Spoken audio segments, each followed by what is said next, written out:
So welcome friends to our YouTube channel that is study material. तो जैसा कि हमने एक नया प्लेलिस्ट चालू किया था, इसमें हम लोग स्टूडेंट्स के उसके एक्सपीरियंसेस के बारे में बताते हैं। एक्सपीरियंसेस किसी भी तरह के हो सकते हैं, किसी एक पर्टिकुलर एग्जाम को लेके उनका एक्सपीरियंस या फिर उनका कंपनी एक्सपीरियंस या फिर किसी इंटरव्यू का experience.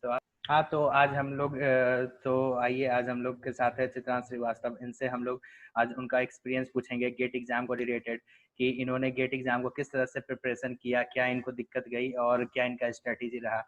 So welcome Chitrans to our YouTube channel. Thank you, Akash. Okay, so Yeah. to begin with, first kindly give your introduction to our audience, that what is your name, from which branch you belong to, which is your college, and when in which So year did you yeah, appear for GATE? Yeah. thank you, Akash. मेरा नाम चित्रांश श्रीवास्तव है और मैंने अपनी graduation Shri GSITS Indore से complete करी थी इन mechanical engineer, और मैंने 2019 में गेट के लिए अपीयर हुआ था। या तो आपने अपना डिग्री भी 19 में कंप्लीट किया था और पहली बार हाँ हाँ अटेम्प्ट भी उसी साल दिया था आपने। तो हाँ, मैं सबसे मतलब पहले जी जी, तो सबसे पहले आप हमारे ऑडियंस को बताइए कि आपने गेट का जो प्रिपरेशन है वो किस तरह से स्टार्ट किया, कौन से ईयर में आपने स्टार्ट किया था, और जिस किसी ईयर में भी आपने स्टार्ट किया तो आपको वो आप सेटिस्फाइड थे अपने प्रिपरेशन के स्टार्ट से। क्योंकि कई बार मैं देखा हूँ कि दर्शकों को और जो यंग एस्पिरेंट्स है उनको ये चीज में काफी डाउट रहता है कि वो कब स्टार्ट करे, कब जो है सही समय होता है गेट के प्रिपरेशन को स्टार्ट करने का। कुछ लोगों को मैं देखता सेकंड ईयर से करते, कुछ लोग थर्ड ईयर से ही कोचिंग ज्वाइन कर लेते हैं। तो आपका क्या पॉइंट ऑफ व्यू है इस पे? हाँ, तो मींस ऐसा था कि मैंने कॉलेज ज्वाइन किया था 2015 में, मैंने एडमिशन लिया था GSITS में विद मैकेनिकल इंजीनियरिंग। और फिर मैंने मतलब पहले तो सोचा था कि नहीं यार, ये गेट एक तो कोचिंग वोचिंग करना है, ऐसा मेरे दिमाग में कुछ भी नहीं था। मैंने सोचा कि जस्ट अपन तैयारी करते रहेंगे, हम पढ़ते रहेंगे कॉलेज में अच्छे से और बाकी एक्टिविटीज में पार्ट लेंगे। लेकिन जैसे मैंने बताया, मैं GSITS से था, कॉलेज का माहौल अच्छा था, वहाँ पे सीखने को बहुत कुछ था, प्रैक्टिकल एक्सपीरियंस भी होना बहुत जरूरी है। तो पहले 2 साल तो मैंने खूब मतलब प्रैक्टिकल एक्सपीरियंस लेने के लिए कॉलेज में ही रहा। बहुत सारे मैंने ग्रुप्स ज्वाइन करे, लाइक हमारे यहाँ वाहा चलता था, और एक और था, वो मुझे उसका नाम याद नहीं आ रहा है, लेकिन हाँ, तो मैंने उसमें पार्ट लिया, बढ़िया एक्सपीरियंस सीखा। उसमें मुझे पता चला कि हाँ, कि मीन्स एक्चुअली मैकेनिकल इंजीनियरिंग का यूज क्या है हमारे डेली लाइफ में, हम कहाँ यूज कर सकते हैं। लाइक एफिशिएंसी बढ़ाने के लिए हम यूज करते हैं। लाइक जैसे जिसमें मैं काम करता था वो इंजन से रिलेटेड वर्क था, तो उसमें हम एफिशिएंसी का बढ़ाने के लिए यूज कर सकते हैं। लेकिन जैसे जैसे फिर मैंने और डीप स्टडी करी सेकेंड ईयर में, तो पता चला कि इंडिया में उतना मीन्स इस लेवल का स्कोप नहीं है नहीं है, हाँ कि आप, हाँ स्कोप नहीं है, क्योंकि इंडिया में in the in terms of means design and research work in the field of mechanical engineering खासकर उतना हमको नहीं मिलता है। तो फिर मैंने और रिसर्च करी कि फिर मैं क्या करूं, क्योंकि यही सेकंड ईयर से थर्ड ईयर में जब हम जंप करते हैं तो हमको पता चलता है कि यार अब आगे चल के हमको लाइफ में क्या करना है, क्या सीखना, मतलब क्या किस तरीके से हमको अपनी लाइफ कॉलेज की बिल्डअप करनी है। सीरियसनेस थर्ड ईयर से स्टार्ट ही होती है। बिल्कुल सही हाँ बात है। हाँ, एक्चुअली यही है कि हाँ थर्ड ईयर में जाके थोड़े बच्चे सीरियस होते हैं। सेकंड ईयर तक तो आपको ही पता है, आपने भी कॉलेज में देखा होगा कि किस जी जैसे जी हम जी रहते हैं। जी जी। तो वो थर्ड ईयर में जाके थोड़ी सीरियसनेस आई। फिर मैंने पता किया कि हाँ, मतलब पता तो था लेकिन और डीपली मैंने जानकारी ली कि हाँ, यह कि हम गेट भी एक जरिया है जिसके जरिए हम अलग अलग पोस्ट के लिए हम अप्लाई कर सकते हैं in the field of mechanical engineering. और उसी के लिए फिर मैंने थोड़ी रिसर्च करी, पता चला कि हाँ, गेट की प्रिपरेशन करनी पड़ती है। और उसमें सबसे डरावनी बात यह है कि भाई मैं डीजी, आपने सुना ही होगा कि चारों तरफ में डीजी के पोस्टर छपे रहते हैं, इसकी फर्स्ट रैंक आई, इसकी फर्स्ट रैंक आई। बस बस वहीं से लगा कि यार कुछ करना है अगर हमको इस फील्ड में, तो हमको मीन्स गेट निकालना है। तो फिर मैंने भी विचार बनाया कि यार अब तो अपन को क्या है, गेट देना ही है, गेट निकालना है। उस तरीके से फिर मैंने प्रिपरेशन चालू करी अपने, मतलब चालू करने का सोचा। फिर मैंने अलग अलग इंस्टीट्यूट में जाके पता किया, लाइक मेडीजी में गया था, एक इंजीनियर सर्कल है मेरे यहाँ इंदौर में, और एक एस एकेडमी थी। तो जैसे मेडीजी हुआ, अपना इंजीनियर सर्कल हुआ, एस एकेडमी हुई, इन कोचिंग्स में जाके मैंने पता किया। और सबसे बड़ी दिक्कत हम मिडिल क्लास फैमिली के सामने रहती है, फाइनेंस की, आप तो जानते हैं यार। तो मेडीजी की फीस और इसकी फीस मतलब थी, मतलब इतनी थी, बहुत ज्यादा नहीं कहूंगा, लेकिन बहुत मतलब मेरे लिए वो बहुत ज्यादा थी कि मतलब चलिए, रहती है सबके अपनी अपनी प्रॉब्लम्स रहती हैं, घर की प्रॉब्लम्स रहती हैं। तो उस हिसाब से फिर मुझे मेडीजी में करना मतलब फाइनेंशियली उतना अच्छा नहीं लगा। वैसे मेरा विचार तो यहीं पे करने का था।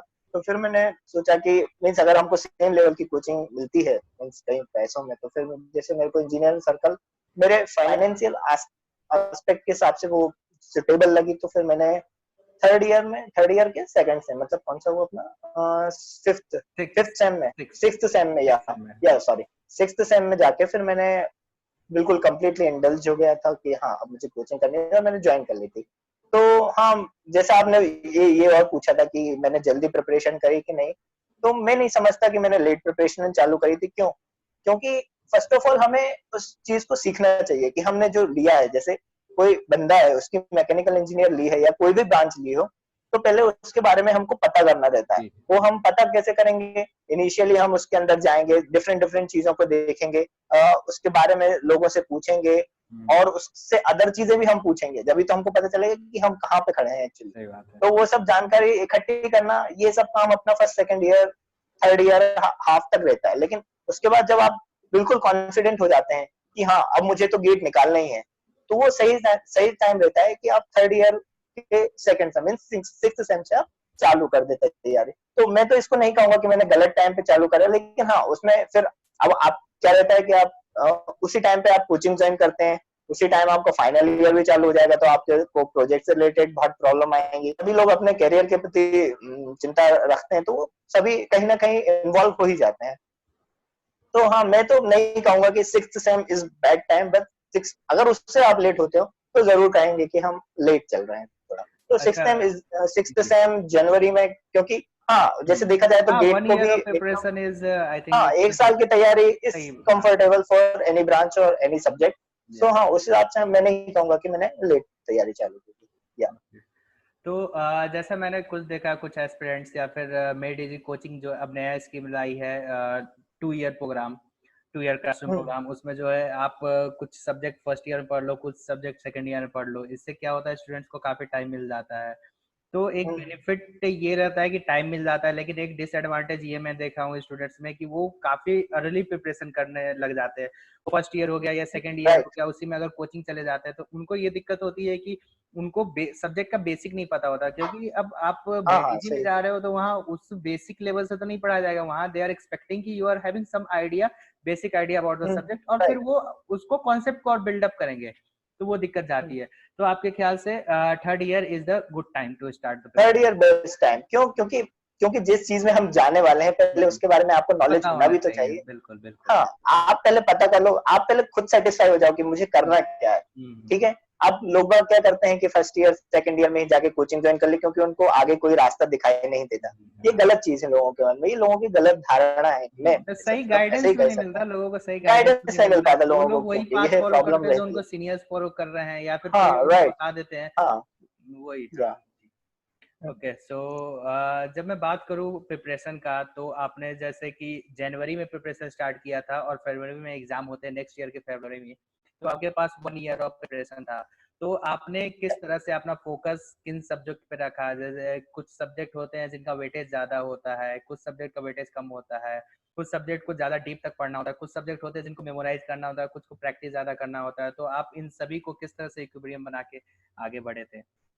तो मतलब हाँ, क्वेश्चन आपका सही है। तो मैं अपनी दिनचर्या बताता हूँ, मतलब मैं how I started for this. तो जैसे कि मेरा सुबह 10 से 4 तक तो कॉलेज ही रहता था, क्योंकि उसमें भी टाइम देना इंपॉर्टेंट है हमको उतना ही। तो उसके बाद मेरा क्या 6 बजे से लेकर 9 बजे तक कोचिंग रहती थी। मैंने शाम का स्लॉट लिया था। लोग बाग कहीं कहीं कोचिंग में दिन का भी स्लॉट रहता है, वो आप अपने टाइम के हिसाब से चूज कर सकते हैं। तो मैंने शाम का स्लॉट लिया था। तो एक्चुअली मैं 6 से 9 तक कोचिंग रहती थी, और उसके बाद फिर हमको कॉलेज में आके जो भी है पढ़ाई मतलब इंटरनेट में हाँ करना पड़ता था। ठीक है। तो अब जैसे कोचिंग में जो भी चीजें पढ़ाते थे, अब उसको 3 घंटे की कोचिंग पूरा रिवाइज करना हर दिन, और फिर उनको याद करना थोड़ा टफ पड़ जाता है। लोगों को लगता ही है, क्योंकि दिन भर की थकान से शाम को कोचिंग। तो तो एक अच्छी तैयारी के लिए अगर कहा जाए तो आपको रोज जो भी पढ़ाया जा रहा है, आप उसका एक शॉर्ट नोट जैसी चीज बनाते चलें। जैसे कि आपको जो भी उस दिन समझ में आया है, आप एक और रजिस्टर बना सकते हैं, जिसमें आप केवल पॉइंट टू पॉइंट चीजें नोट कर सकते हैं। और एक आपको एक फॉर्मूला बुक तैयार करो आपके साथ, मतलब ये मिनिमम इतनी प्रैक्टिस लोगों में होनी चाहिए कि आप एक खुद के हाँ, शॉर्ट क्योंकि नोट एक बनाए। साथ आपको 16 सब्जेक्ट वहां पे रिकॉल होने चाहिए, तो उसके लिए कुछ हाँ तो नया राइट। स्ट्रेटेजी अपनाना पड़ेगा। एक साथ 16 हाँ। सब्जेक्ट को रिकॉल करना, सारे फॉर्मूले कॉन्सेप्ट को रखना, it's not that hmm. Easy. हाँ वो इतना इजी नहीं है, सही बोल रहे हैं आप। क्योंकि हाँ लोगों की अलग अलग स्ट्रेटेजी रहती है, लेकिन हाँ इतना जो सब्जेक्ट है हमारे पास 15-16 सब्जेक्ट रहते हैं और सबको याद करना, सबकी तैयारी होना करना बहुत ही मुश्किल टास्क है। तो मेनली हमको फोकस करना है कि फॉर्मूला पे, क्योंकि कुछ क्वेश्चंस जो होते हैं सीधे फॉर्मूला बेस्ड होते हैं, कुछ क्वेश्चन होते हैं जो पॉइंट बेस्ड रहते हैं, पॉइंट बेस्ड मतलब फैक्चुअल बेस्ड रहते हैं।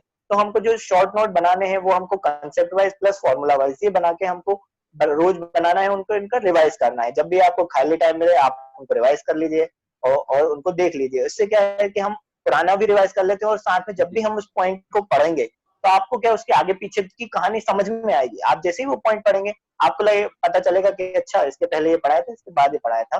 तो आपको एक पूरी पिक्चर उस पॉइंट, केवल एक पॉइंट से वो आपकी क्लियर हो जाएगी। आप उन्हीं को बस रिपीट करते रहें तो इससे क्या होगा, आपका रिवीजन होता रहेगा। अब जैसे पर्टिकुलरली मैं मैकेनिकल इंजीनियरिंग की बात करूं अगर, तो मैकेनिकल इंजीनियरिंग में जो मेन सब्जेक्ट होते थे हमारे, फ्लूइड मैकेनिक्स अच्छी होनी चाहिए, थर्मोडायनेमिक्स अच्छी होनी चाहिए और अपना टोम जो सब्जेक्ट है वो अच्छा होना चाहिए बस। और इनकी तैयारी हमको बहुत अच्छे से होगी तो हमें आगे के सब्जेक्ट समझ में आएंगे। तो इनको तो आपको मिनिमम तैयारी ऐसे करनी है कि एकदम मुंह जुबानी याद हो जाए ठीक है ना।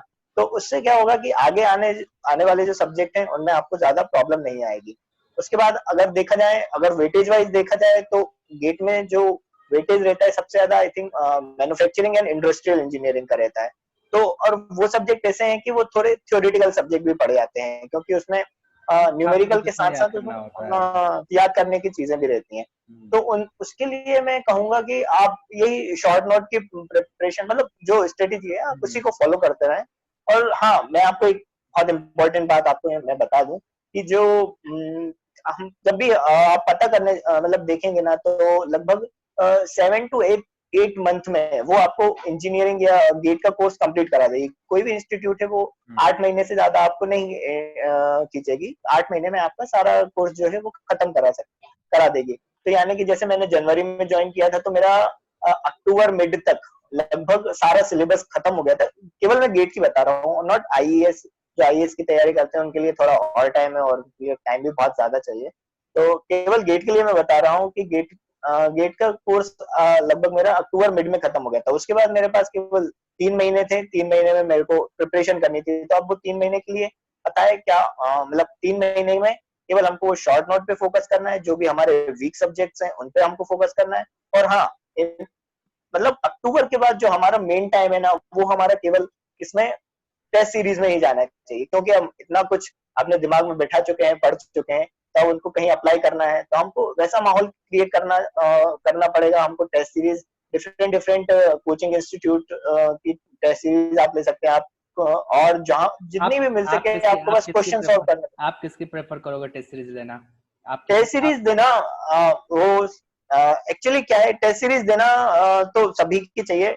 लाइक टेस्ट सीरीज देने का मतलब प्रेफर करना इज नॉट प्रेफर गुड, करना मतलब इन द सेंस कि जो उसी पैटर्न पे है, कुछ टेस्ट सीरीज होते हैं जो गेट से बहुत ज्यादा लेवल कर रहता है, तो मेरे को वो हाँ बेनिफिशियल नहीं लगता, क्योंकि वो राइट स्टूडेंट को राइट। हाँ डिमोटिवेट करेंगे। और जो गेट के हाँ काफी कम लेवल है उसमें हाई स्कोर लाके भी कोई मतलब नहीं है, क्योंकि आपका उस लेवल में हाँ प्रिपरेशन वही। नहीं हो रहा है। तो हाँ वही मैं कह रहा हूँ। आपका क्या एक्सपीरियंस रहा कि कौन से जो कोचिंग है वो काफी हद तक गेट के पैटर्न पे एग्जाम ले रहे हैं या टेस्ट सीरीज कंडक्ट करवा रहे हैं? हाँ मैं यही बताना आपको चाह रहा था कि क्योंकि टेस्ट सीरीज आप अगर किसी पर्टिकुलर की देखेंगे, जैसे अ, अब अपन को तो सब पता है, तो जैसे मैं मेडिजी की बात करूं अगर, तो मेडिजी वाले क्या करते हैं, उनका लेवल बहुत हाई लेता है। क्यों? क्योंकि वहां पे रीअपियरेंस वाले बच्चे ज्यादा रहते हैं, मतलब वो बेसिक कंसेप्ट से आगे बढ़कर देखते हैं अपने बच्चों को। तो वो अगर आप पहली बार तैयारी कर रहे हैं और सीधे उसमें कूदेंगे तो मैं तो नहीं समझता कि ये सही निर्णय रहेगा आपके लिए। लेकिन जैसे मैंने जब तैयारी करी थी तो मैंने एस की ली थी और मेडिजी की ली थी और एक अपनी इंजीनियरिंग सर्कल की थी, तो वो तो खराब थी, मतलब मैं सच बताता हूँ आपको।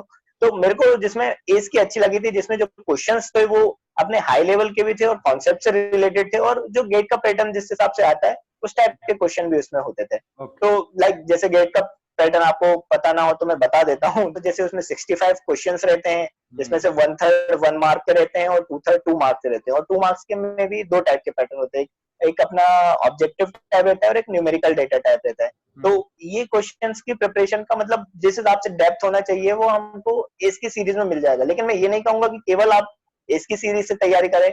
मेरा कहना यह है कि आप क्वेश्चन की प्रैक्टिस ज्यादा करें, वो आपको जहां से मिले आप अपना लेवल खुद चेक कर सकते हैं। एक्चुअली ऐसा है, मतलब कि आपको लगता है कि एस की आपके लिए इजी पड़ रहा है तो या आप मेड इजी के लिए भी जा सकते हैं, आपको वो भी अगर इजी लग रहा है तो आप और आईएएस के क्वेश्चन भी आप गेट के टाइम पे सॉल्व कर सकते हैं, या यूं कहो कि गेट आपके लिए नहीं है, आप उसके आगे भी देख सकते हैं। तो या मतलब वो आपके हिसाब से कि किसी को एज टफ भी लग सकती है, ऐसा मैं नहीं कह रहा। तो टफ लग रही है तो आप अपने बेसिक कॉन्सेप्ट को फिर से रिवाइज करिए, आप कहाँ मार्क कर रहे हैं, कहाँ पे आपसे चूक हो रही है, उसको आप रिवाइज करते रहिए। लेकिन आप टेस्ट सीरीज देना कभी ना भूलें। तो आप आप प्रैक्टिस जो कर लें है, कि रोज मुझे एक टेस्ट सीरीज देना ही है, अच्छा, एक तो टेस्ट देना ही है। आप जो है सो डेली एक टेस्ट सीरीज का जो मोटो अपना रखे थे और हाँ डेली हाँ एक हाँ टेस्ट सीरीज दे रहे थे, तो मीन्स आप किस मंथ से ये स्टार्ट किए थे? अक्टूबर था या नवंबर के महीने में आपने स्टार्ट किया ये? हाँ, जैसा मैंने, हाँ राइट राइट, जैसा मैंने बताया कि अक्टूबर में मेरा सिलेबस खत्म हो गया था और उसके बाद मैंने 15 दिन और लिए, मेरे जो भी वीक सब्जेक्ट थे उनको एक बार और फिर से रिवीजन किया। और फिर चूंकि हाँ मैंने मेड इजी की टेस्ट सीरीज ली थी तो उसमें अराउंड 62 या 63 टेस्ट थे। तो मैंने हर दिन एक देने का प्लान करते हुए मैंने 60 डेज का टाइम टोटल बनाया। मतलब ये टाइम टेबल बनाने का है, आप एक दिन में दो भी दे सकते हैं, लेकिन एक देना इज गुड। एक देना इसलिए भी जरूरी है क्योंकि आप टेस्ट तो दे देंगे लेकिन उसका एनालिसिस कौन करेगा, क्योंकि एनालिसिस, हाँ, आपको, ये हाँ बहुत इंपॉर्टेंट एनालिसिस पार्ट एक होता है, बहुत क्योंकि बहुत कई, इंपॉर्टेंट पार्ट हाँ रहता जी है। जी, कई लोगों को देखा हूँ वो टेस्ट सीरीज तो दे देते हैं लेकिन वो एनालिसिस नहीं करते हैं, और 50 हाँ वो पेज दे यहीं देने पे के मार बाद भी खा उनका जाता है, इनहेंसमेंट नहीं होता है। सो एनहेंसमेंट नहीं होता है, ये सही एक है। मेन रीजन होता है उनके परफॉर्मेंस को इनहेंस करने का, कि आप टेस्ट सीरीज तो हाँ दो, हाँ साथ में एनालाइज भी करो। हाँ सही बात है, राइट। बिल्कुल। आप, हाँ बिल्कुल मैं आपकी बात से सहमत हूँ। तो वही जैसे 62 टेस्ट से तो मैंने 62 डेज का बैकअप बनाया था और आखिरी के 15 डेज को फिर मैंने उसके लिए प्रिजर्व कर लिया कि अगर कुछ और जो भी अपना सब्जेक्ट है तो लाइक नवंबर के आई थिंक मेरा, मतलब मुझे डेट याद नहीं है, मतलब मैं कहूँ कि मिड नवंबर से हाँ मैंने टेस्ट सीरीज देना चालू कर दिया था। तो जो पैटर्न है अपना, मतलब जो मैं पैटर्न आपको बता रहा हूँ कि आप अक्टूबर मिड तक, आप अक्टूबर तक तो मान लें कोर्स खत्म कर लें, आप फिर बैकअप बनाए पीछे से कि आपका टेस्ट जो गेट का एग्जाम है इतनी तारीख को है, आपको आपके पास इतने टेस्ट हैं, आपको इतने डे रिजर्व करना है टेस्ट के लिए, आपको आखिरी के 10 दिन तो नहीं कहूंगा लेकिन 7-8 दिन तो कह सकता हूँ कि आपको जो आपको लगा, जो आपने एनालिसिस किया इतने टेस्ट देने के बाद उसका उस पर एनालिसिस करके उन जो वीक सब्जेक्ट है उनको और अच्छा करने के लिए रखें। तो या मतलब नवंबर में आपको स्टार्ट कर देना चाहिए कि टेस्ट देना। या ओके, सो अब मैं बात करूँ कि आपने इस महीने टेस्ट सीरीज स्टार्ट किया, तो जो कॉलेज गोइंग स्टूडेंट होते हैं उनके साथ सबसे बड़ा एक इशू रहता है अटेंडेंस का। तो अटेंडेंस, क्योंकि कई कॉलेज में 75% एट एनी कॉस्ट मैंडेट रहता ही रहता है, तो जिसके हाँ हाँ कारण भी राइट। आपका जो तैयारी होता है, प्रिपरेशन होता है, वो बहुत ज़्यादा लैक कर जाता है। तो आपने इन दोनों चीज़ों को किस तरह से लेके चला? क्या आप कॉलेज में एक्स्ट्रा टाइम निकाल लेते थे, या फिर आपने अटेंडेंस कम रखा था, या आपका मेन फोकस बस गेट था तो आपने सीजीपीए को गिनने दिया? ये किस तरह को आप दोनों चीज को हैंडल करके चले थे, क्योंकि दोनों अलग ही स्ट्रीम एक हो जाता है, आपको दोनों को लेके हाँ चलना हाँ होता है, तो आपका क्या अप्रोच था इस राइट। हाँ तो जैसे आपने बोला कि हाँ हमको कॉलेज में भी अटेंडेंस की भी उतनी जरूरत थी और गेट के लिए तो चूंकि अब मैं फोकस्ड हो चुका था तो गेट में तो मुझे निकालना ही था एनी हाउ। तो उसको भी मेरे को नहीं छोड़ना था। तो पे? चूंकि कॉलेज में मैंने अब जैसे मैंने मन बना लिया कि गेट करना है तो अपनी प्रिपरेशन क्या है कहीं जानी नहीं चाहिए। तो प्रिपरेशन के लिए तो हम कॉलेज में भी जाके कर सकते हैं, ऐसा तो है नहीं कि उसके लिए कोई हमको अलग रूम चाहिए, राइट। हाँ, सही तो बात। हम कॉलेज तो जाते थे, उसको भी हम पीछे नहीं छोड़ सकते क्योंकि फाइनल ईयर है यार भाई, थोड़ी ना अपन को आखिरी में कुछ करना है। तो कॉलेज आप जाओ बढ़िया। आप लेकिन जो जैसा मैंने बताया कि आपके पास जब लास्ट टाइम में आपके पास शॉर्ट नोट रहेंगे, फॉर्मूला बुक रहेगी, आप जाके बढ़िया कॉलेज में जाके रिवीजन करो। आप क्योंकि आपने एक बार फिक्स कर लिया कि मुझे गेट देना है, मुझे निकालना ही है, तो आप केवल आप उसकी प्रिपरेशन पे ही ध्यान दें। तो आप कॉलेज जाएं बढ़िया, उससे तैयारी करें, जो शॉर्ट नोट है उनको ही पढ़ें। तो आप ऐसे करके और कॉलेज में मीन्स कॉलेज में भी आप अपने गेट के लिए टाइम को यूटिलाइज कर सकते हैं। और रही बात आपके टेस्ट सीरीज की, तो मुझे मतलब जैसे मैं गवर्नमेंट कॉलेज में था तो हमको क्या टाइम मिल गया था उतना, मतलब कॉलेज का उतना लोड नहीं रहता था हमारे पे, बिकॉज उन्होंने लास्ट में 15 to 20 सॉरी 1 मंथ का आई थिंक हमको गैप दिया था। तो या तो उसमें मैंने बहुत मेहनत करी थी, तो मैं रूम पे लेके ही पढ़ लेता था। यदि आपके पास ऐसी व्यवस्था ना हो तो अब अल्टीमेटली आपको ही मैनेज करना पड़ेगा टाइम। तो आप 3 घंटे सुबह निकाल सकते हैं, क्योंकि जैसे कि सुबह आप जल्दी उठ के टेस्ट, हाँ सबसे इम्पोर्टेंट बात यह है कि आपको एक पैटर्न फॉलो करना पड़ेगा कि आपका जैसे कि टाइम, अपना गेट का टाइम होता है मोस्टली दिन में होता है 2 से 5 कोशिश होता है। करना उसी हाँ में हाँ, तो टेस्ट सीरीज या देने का। जी सही बात है। हाँ, आप उसी टाइम में टेस्ट सीरीज है, आप 3 घंटे में निपटाने का मतलब आप अपने रूम का माहौल ही ऐसा बना ले कि आप वाकई में एक एग्जाम सेंटर में बैठे हुए हैं। लाइक अगर आप उससे वैसे करके आप तैयारी करेंगे तो आपको एक मोटिवेशन तो देगा ही, साथ में आपकी तैयारी में भी बहुत अच्छा सा सुधार आएगा। तो वैसा जैसे मैंने पैटर्न बनाया था, मैं सुबह 8 से लेके 8 से 9 10, हाँ 8 से लेके 11 बजे तक एक टेस्ट जरूर देता था। बस वो टेस्ट दे करके उसका रिजल्ट लेकर के मैं क्लास जाना हो तो क्लास चले जाके, नहीं तो मैं रूम में बैठ के बस उसका एनालिसिस करता था। बस मेरा वो दिन उसमें जाता था। फिर शाम को आके फिर जो भी मुझे वीक लगता था सब्जेक्ट, जो मेरे जो मतलब प्री डिफाइंड मेरा टाइम टेबल रहता था, मैं उसको फॉलो करता था फिर। ओके तो जैसा आपने बताया कि आपने सब्जेक्ट को 2 हिस्सों में बाइफरकेट कर दिया था। एक था थ्योरी पार्ट, उस पे थ्योरी पार्ट पे अलग से टाइम देता हाँ था फोकस करने का। एक होता था न्यूमेरिकल पार्ट, आप फोकस करते थे। तो राइट। क्या आपने इंग्लिश का भी प्रिपरेशन अलग से किया? क्योंकि इंग्लिश करीबन 6 या 7 मार्क्स की इंग्लिश उसमें आ जाते हैं और कई स्टूडेंट जो है उसको इग्नोर कर देता है, क्योंकि उसके लिए अलग से प्रिपरेशन करना वो बहुत नहीं समझते हैं। तो क्या आपने कुछ एक्स्ट्रा एफर्ट किया था इंग्लिश के लिए, या फिर यू आर लाइक कि ठीक है जो आता होगा बनाएंगे, बाकी मेन मेरा फोकस होना चाहिए कंप्लीटली टेक्निकल सब्जेक्ट पे होना चाहिए? तो इंग्लिश को लेके आपका क्या अप्रोच रहा था?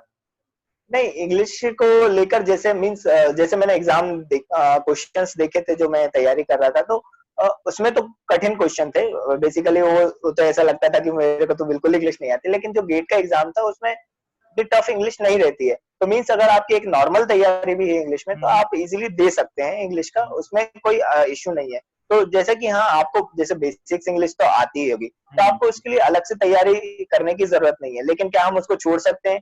ये बिल्कुल मैं नहीं कहूंगा, क्योंकि क्या पता कि वही हमारे पासिंग मार्क्स डिसाइड कर सकते हैं। और हाँ, ये मैं तो कहूंगा कि इसको छोड़ना ही नहीं चाहिए, क्योंकि ये होते हैं कि हमारे नंबर गेन करने की चीजें। गेन करने तो के लिए आप सही बात मुश्किल है। से, हाँ टेक्निकल तो सभी हाँ, पढ़ रहे हैं, तो टेक्निकल के लिए तो अगर टफ हाँ है तो राइट, सभी के लिए टफ पड़ेगा। जो डिसाइडिंग सभी के लिए फैक्टर टफ है होता है या वो मेनली मैथ का पोर्शन होता है और इंग्लिश का पोर्शन होता है। सही बात है। हाँ या और बहुत से बच्चे क्या करते हैं, यही गलती कर देते हैं। वो क्या सोचते हैं कि अरे इंग्लिश इंग्लिश को छोड़ो, अपन तो टेक्निकल पे फोकस करते हैं। लेकिन जब डिसाइडिंग फैक्टर आता है तो वो मे बी इंग्लिश ही हो सकता है। जी तो जी आप, सही बात। मैं तो ये नहीं कहूंगा कि आप मतलब पहले अपने आप का एनालिसिस करिए कि मुझे कितना आता है, और आपको लगता है कि नहीं, वो क्वेश्चन जब आप टेस्ट सीरीज देंगे आपको लगेगा कि यार नहीं, ये मेरे लेवल से थोड़ा ज्यादा आता है, तो आप ये उसको रोज 1 घंटे आप दे सकते हैं आराम से। आप कुछ रिवीजन कर सकते हैं, नए वर्ड सीख सकते हैं, लैंग्वेज पे फोकस कर सकते हैं। लेकिन आपको केवल इंग्लिश सीखना है टेक्निकल छोड़ के, तो इसके लिए भी मैं हाँ नहीं कहूंगा। मतलब दोनों को बैलेंस एक बना के चलना है, बस बैलेंस्ड इंग्लिश को वे में चलना कंप्लीट है ये। इग्नोर नहीं करना है, कम वेटेज देना है, लेकिन उसको भी साथ में लेके चलना हाँ है। हाँ ओके, हाँ right. Got your point. Okay so तो हमारा अगला सवाल ये है कि आपका एग्जामिनेशन में अप्रोच किया था, क्योंकि कई स्टूडेंट अलग अलग अप्रोच रखते हैं। तो बेसिकली मैं आपका अप्रोच जानने में इंटरेस्टेड हूँ। कुछ लोग ऐसा रहते हैं कि पहले 1 मार्क्स क्वेश्चन को अटेम्प्ट करते हैं, फिर 2 मार्क्स क्वेश्चन पे जाते हैं। कुछ लोग ऐसे रहते हैं पहले बस वो ऑब्जेक्टिव टाइप करते हैं, फिर न्यूमेरिकल डाटा टाइप पे आते हैं। या कुछ लोग ऐसे रहते हैं कि पहले राउंड में पहले 1 घंटे में एक पेपर को स्क्रीन कर लेते हैं और जो इजी क्वेश्चन रहते हैं उनको सेलेक्ट करके बना लेते हैं, फिर अगले 2 घंटे में टफर क्वेश्चन को 1 बाय 1 वो बनाने का अप्रोच रखते हैं। तो आपका हाँ क्या हाँ बिल्कुल अप्रोच सही। रहा और आप वो अप्रोच तक कैसे पहुंच पाए? क्या आपको ये आइडिया मिला अलग अलग पैटर्न पे अलग अलग अप्रोच को फॉलो किया आपने टेस्ट सीरीज में, या फिर आपको किसी कहीं से हम्म। गाइडेंस मिला? तो इसके बारे में आप अपना या एक्सपीरियंस। तो जैसे, हाँ जैसे मैंने बताया कि मेरी स्ट्रेटेजी थी कि मैं टेस्ट सीरीज को फॉलो करता था। मैंने नवंबर से टेस्ट सीरीज को फॉलो करना और साथ में उसका एनालिसिस करना। तो जैसे हम एनालिसिस करेंगे तो हमको पता चलने लगेगा कि यार मैं कहाँ पे वीक कर रहा हूँ, किन क्वेश्चन पे मैं इजीली मतलब इजीली सॉल्व कर लेता हूँ। लेकिन कुछ क्वेश्चन है जिनमें पापन को टाइम बहुत जाता है, वो मे बी सब्जेक्ट बेस्ड हो सकते हैं या लेंदी क्वेश्चन हो सकते हैं, कुछ भी हो सकता है। क्योंकि गेट का हम प्रिडिक्ट नहीं कर सकते कि यार ये क्वेश्चन इस मतलब ये टफ रहेगा या ये टफ रहेगा, वो कुछ भी अनप्रिडिक्टेबल रहता है पूरा। तो उसके लिए मेरी जो स्ट्रेटेजी थी, जो कि मैंने टेस्ट सीरीज देने के बाद जो फॉलो करी थी, कि आप शुरू के 1 घंटे में आप बस क्या करें कि पेपर को पूरा पढ़ने की कोशिश करें, जो आपसे हो रहा है जितना इजी से, जितने क्वेश्चन आपको, जैसे कुछ क्वेश्चन है आपको देखते से यार इसका आंसर तो ये बना के और अब निकल जाते हैं, कुछ ताकि न्यूमेरिकल टाइप लास्ट में रहेंगे ये यार। रिग्रेट ना हो कि ये बहुत इजी क्वेश्चन मैंने छोड़ दिया, हाँ, तो एक बार राइट स्क्रीन राइट करना काफी राइट, हाँ जरूरी होता है। जी सही बात है। हाँ, एक बार स्क्रीनिंग करना बहुत जरूरी होता है। आप 1 घंटे का टाइम रिजर्व करिए, उसमें आप पूरा शुरू से लेके आखिरी तक गो थ्रू हो जाइए। इसमें मैं इंग्लिश एंड मैथ भी इंक्लूड करूंगा, क्योंकि वो इजी होता है और उसको हम बहुत इजीली कर भी सकते हैं, इंग्लिश एंड अपना रीजनिंग वाला पार्ट। ओके, और हम पूरे एग्जाम को गो थ्रू हो जाएंगे तो हमको पता चल जाएगा कि हाँ इसका डेप्थ कितना है, इसका डेप्थ कितना है। हम उसी टाइम पे, क्योंकि हम इतनी प्रिपरेशन कर चुके होंगे, तो हमको समझ में आ जाएगा कि हाँ ये क्वेश्चन इस डेप्थ का, इस डेप्थ का है, हम अलग अलग लेवल पे बांट सकते हैं। फिर उसके बाद क्या, जब हमारे जो 1 मार्क्स वाले या 2 मार्क्स वाले जो भी ऑब्जेक्टिव टाइप के क्वेश्चन हो जाते हैं, फिर हमको ऑब्जेक्टिव पे जो छूट गए हैं उन पे थोड़ा फोकस करना है, क्योंकि ऑब्जेक्टिव में क्या रहेगा हमारा कि हमको जस्ट क्लिक करना है, आ रहा है तो ठीक है, नहीं आ रहा है तो उसको छोड़ दो, क्योंकि नहीं आ रहा है तो फिर हम कुछ भी नहीं कर सकते, क्योंकि वो ऑब्जेक्टिव टाइप है। और उसके बाद हमको फोकस मेनली करना होगा। उसके बाद जो भी हमारे पास टाइम है, जो क्वेश्चन हमारे पास बचे हुए हैं न्यूमेरिकल डेटा टाइप, उन पे हम फिर फोकस हो जाए। फिर उसमें ऐसा रहेगा कि यार बना तो बना, नहीं बना मतलब अगर बना नहीं है, नंबर गेन करना है, तो उससे क्या हो जाएगा कि आप एक गो थ्रू हो जाएंगे पेपर में, तो आपको बाद में जब अगर टाइम नहीं मिला और आप कहोगे अरे यार मैंने तो 5 क्वेश्चन तो देख ही नहीं पाया, और मे बी वो 5 क्वेश्चन आपके लिए डिसाइडिंग वो फैक्टर उस होता है, वक्त रिग्रेट काफी वो ज्यादा बहुत होता है ज्यादा तो रिग्रेट करेगा हाँ, आपको। जी सही बात है। क्या, इसलिए एक आप एक मिनिमम मार्क्स ये गेट में कोशिश करो। क्योंकि एक एक मार्क्स हम्म, गेट में काफी रैंक को अप और डाउन कर सकता है। हाँ हाँ राइट ना, हाँ आपने ये तो देखा ही होगा कि एक एक मार्क्स इन लोगों की 100 200 500 रैंक तक सरक जाती है, जी जी तो आपको एक मार्क्स भी नहीं छोड़ना पड़ता उसमें। तो मिनिमम एक प्रैक्टिस आपकी ये होनी चाहिए कि आप पेपर तो गो थ्रू कर लें पूरा, ताकि आपको बाद में कोई रिग्रेट ना हो।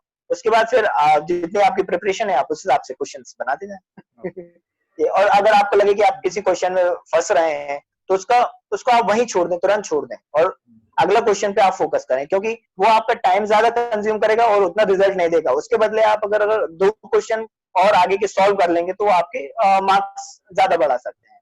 ओके। तो या जब मैं बात करूँ गेट के एग्जाम के बाद की, तो कितने दिन बाद हम्म आप रिजल्ट को एक्सपेक्ट करना चालू कर देते हैं, और क्या कट ऑफ जाता है दोनों ही स्ट्रीम का, जो मैकेनिकल मीन्स इन मैकेनिकल जो हमारा ओबीसी स्ट्रीम है, या फिर या जनरल स्ट्रीम है, तो इन दोनों में क्या कट ऑफ जाते हैं? हाँ, तो एक्चुअली आप एग्जाम दे के आते हैं तो दोस्तों से तो मिलते ही होंगे, आपको रिजल्ट तो पता चल ही जाएगा। एक्चुअली क्या होता है कि 2 to 3 वीक्स बाद जो गेट है ना, वो अपनी आंसर शीट जारी कर देती है, और आपको जो आपका क्वेश्चन पेपर है वो भी आपको मेल कर देते हैं कि आपने क्या टिक किया है, क्या आप करके आए। तो आप उससे बिल्कुल अंदाजा लगा सकते हैं, मतलब 2 to 3 वीक्स के अंदर आपको अपने मार्क्स तो पता चल ही जाएंगे खासकर। और उसके बाद रिजल्ट की बात करें तो डिफरेंट कोचिंग इंस्टीट्यूट हैं, डिफरेंट एनालिसिस हैं, आप उनका रिजल्ट देखें तो वो बता देंगे कि इतना परसेंट टफ है, ये रिजल्ट जाएगा। तो मेरे हिसाब से जैसे बंदे ने तैयारी करी है तो अपने फ्यूचर के लिए तैयारी करी है, तो इन सब में नहीं पढ़ना चाहिए उसको। तो जैसे कि मतलब गेट के बाद आपके और भी एग्जाम आप दे सकते हैं, जैसे एक बार्क का आता है, एनटीपीसी अपना अलग एग्जाम रहता है, बीएचईएल अपना एग्जाम लेता है, और डिफरेंट अपने इंस्टीट्यूट है, मतलब डिफरेंस इंस्टीट्यूट है, वो अपने एग्जाम लेते हैं, कंपनीज अपने एग्जाम लेती हैं। तो रेदर देन आप इसकी चिंता करे बगैर आप इनकी तैयारी चालू करें। लाइक मैं तो कहूंगा आप बार्क की, इसरो की तैयारी भी साथ साथ करते रहें गेट की, क्योंकि उनमें ज्यादा अंतर नहीं रहता, और एग्जाम आई थिंक गेट के 1-2 मंथ के भीतर ही रहता है। गेट देने से आपको ये कंफर्म हो जाएगा कि हाँ मेरे इतने मार्क्स आ रहे हैं, और आप प्रीवियस एनालिसिस से आप पता कर सकते हैं कि यार मेरा चांसेस है या नहीं है, और उस हिसाब से आप आने वाले एग्जाम के लिए आप तैयारी चालू कर दें। मेरा तो ये स्ट्रेटेजी रही थी। जैसे मैंने बार का फॉर्म भरा था, तो मेरे मार्क्स वैसे कम आए थे, जैसे तैयारी करी थी वो नहीं आ पाए थे, तो मैंने या रिजल्ट देख के और मुझे लगा कि नहीं यार इस बार कुछ लोचा हो सकता है रिजल्ट में, तो मैंने बार के लिए तैयारी करना चालू कर दिया। या तो जब मैं बात करूँ अपॉर्चुनिटीज थ्रू गेट, क्योंकि कई स्टूडेंट जो है इसलिए नहीं गेट लेते हैं, या इसलिए गेट लेते हैं क्योंकि उनको अपॉर्चुनिटीज काफी दिखती है इनमें, तो क्या कुछ अपॉर्चुनिटी है जो कि एक स्टूडेंट जो है गेट करने के बाद उनको अवेल कर सकता है? तो गेट एग्जाम देने के बाद आपके पास जैसे मोस्टली जिस लिए लोग प्रिपेयर करते हैं वो होते हैं या तो पीएसयू के लिए या एमटेक के लिए। लाइक या तो उनको जॉब चाहिए या फिर वो हायर स्टडीज के लिए अप्लाई करना चाहते हैं, तो पीएसयू आपके लिए ऑप्शन है, आप पीएसयू में जा सकते हैं।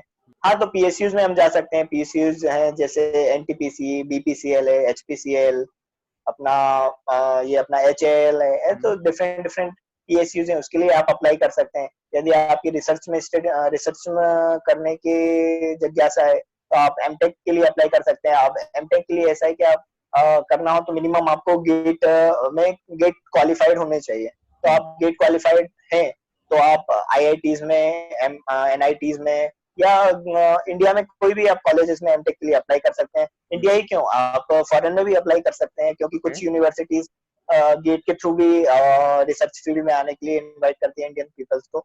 और उसके बाद आप डिफेंस सेक्टर में जा सकते हैं। डिफेंस सेक्टर जैसे कि अपना आर्क है, अपना इसरो हो गया, या तो ये क्या गेट के स्कोर पे अपने लिए जॉब्स अपॉर्चुनिटीज निकालते हैं, तो आप उनके लिए भी अप्लाई कर सकते हैं। तो ऐसा नहीं है कि आप बहुत कम अपॉर्चुनिटीज है आपका, मतलब आप जिस फील्ड में भी आप जाना चाहें आप उसमें जा सकते हैं अपनी तैयारी के अनुसार।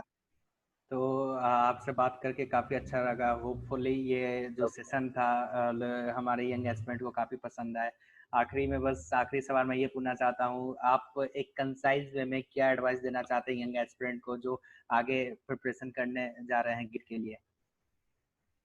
तो मैं जो प्रिपरेशन करने जा रहे हैं उनसे तो यही कहूंगा कि बस एक बार जो डिसाइड कर लिया उसको आप फिर कभी ना भूलें, जी। क्योंकि आपने बहुत सोच समझ के ही ये डिसाइड किया है कि मुझे गेट करना है। आप अपनी स्ट्रेटेजी खुद बनाएं। आप कितने भी इंटरव्यूज देख लें, तो आप उनसे उतना नहीं सीखेंगे जितना खुद के आपके खुद के एक्सपीरियंस से आत्मचिंतन सीखते हैं। से। हाँ, आत्मचिंतन बोलूंगा कि आत्मचिंतन से, एक्सपीरियंस से आप सीख सकते हैं, क्योंकि आपको पता है कि आप किस लेवल की तैयारी की जरूरत है, आप अभी कहाँ पे हैं। सब एनालिसिस करने के बाद जब आप जुट जाएं तो फिर पीछे मुड़ के कभी ना देखें। और यस, उन सब के लिए बेस्ट ऑफ लक भी, जो अभी तैयारी करने जा रहे हैं या चाहते हैं। सो बस यही मैं कहना चाहूंगा। Okay, so thank you Chitransh, आपसे बात थैंक यू, करके थैंक यू। काफ़ी अच्छा लगा। होपफुली ये काफ़ी ज़्यादा हेल्पफुल होगा हमारे यंग एस्पिरेंट्स के लिए। So this was all regarding the experience of the GATE from Chitransh. So stay tuned to our channel, और अगर आपको कुछ कमेंट करना हो तो कृपया हमारे कमेंट बॉक्स में कमेंट करें, इसे लाइक करें, सब्सक्राइब करें और शेयर करें। धन्यवाद।